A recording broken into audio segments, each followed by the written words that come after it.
ಶ್ರೀ ಗುರು ಶ್ರೀ ಗುರು ಬಸವ ಬಸವ ಲಿಂಗಾಯ ನಮಃ. ಲಿಂಗಾಯ ನಮಃ.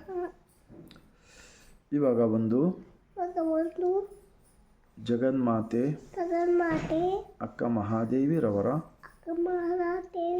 ವಚನ ಹೇಳುತ್ತೇವೆ.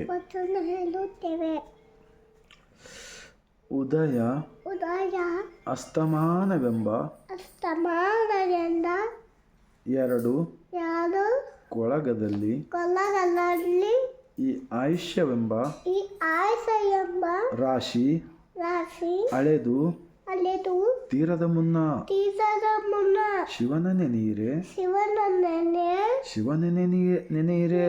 ಶಿವನನ್ನೇ ಈ ಜನ್ಮ ಬಳಿಕ ಇಲ್ಲ ಈ ಜನ್ಮನ ಬಳಿಕ ಇಲ್ಲ. ಚನ್ನ ಮಲ್ಲಿಕಾರ್ಜುನ ಮಲ್ಲಿಕಾರ್ಜುನ ದೇವರ ದೇವನ ನೆನೆದು ನೆನದು ಪಂಚಮಹಾಪಾತಕರೆಲ್ಲರೂ ಪಂಚಮಹಾಪಾತಕರು ಮುಕ್ತಿ ಪಡೆದರಂದು. मुक्ति पदेंदु। बस इस अक्का महादेवी का वचन का भावार्थ क्या होता है? हम सबको पैदा करने वाला मालिक एक ही होता है, भगवान दो नहीं होता है.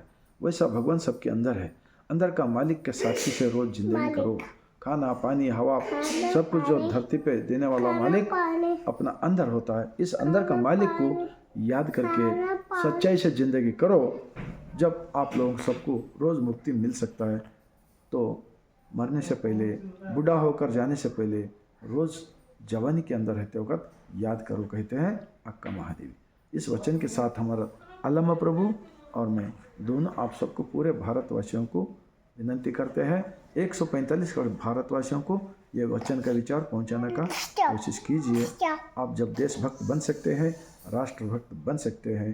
इतना हम बोलते हुए ನಾನು ಮತ್ತು ಅಲ್ಲಮ್ಮ ಪ್ರಭು ಇಬ್ಬರು ನಿಮ್ಮೆಲ್ಲರಿಗೂ ಶರಣು ಅನುಮಗ ಕೈ ಮಾಕತ್ ಶರಣು ಶರಣಾರ್ಥಿ ಗುಡ್ ಮಗ.